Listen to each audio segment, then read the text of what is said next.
kuhusiana na mchezaji wa Young Africans Mohamed Damaro, na taarifa tumelizipata kwamba TFF wametupilia mbali shauri lenu.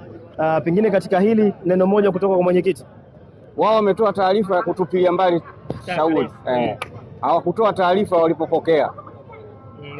Walipopokea tu hawakutoa taarifa. Sasa ina maana hiyo inawezekana ikawa kuna mlengo ambao wao wako nao, lakini hapa sio mamlaka ya mwisho.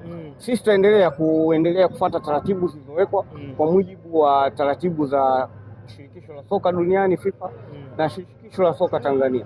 Kwa hiyo sisi hatuwezi kuzungumzia chochote. Kwanza tunasubiri tupate hiyo taarifa kwa maandishi. Tutarajie Simba wakienda kasi sasa. Tupate taarifa kwa maandishi. Tunavuka mto tunapofikia. Taarifa zijawafikia mwenyekiti. Tunavuka mto tunapofikia. Yale ni mashtaka. Kwa hiyo wao wametoa taarifa yao.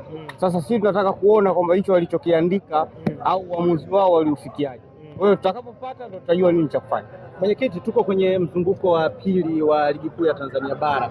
Ni kwa kiasi gani bado mpo kwenye malengo ambayo mlijiwekea kabla ya kuanza msimu huu?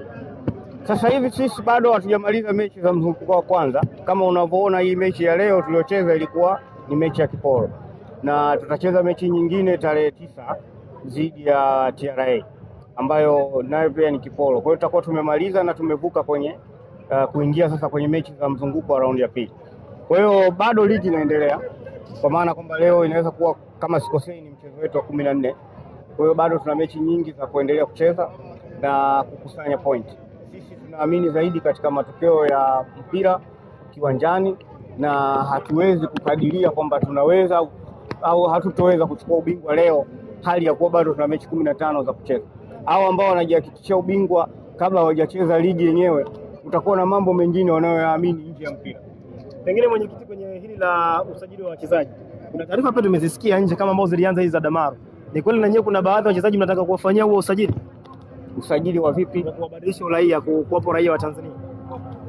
Sijawahi kusikia na siko kwenye nafasi kujibia mambo yanayozungumzwa nje ya taratibu. Hilo sijawahi kulisikia.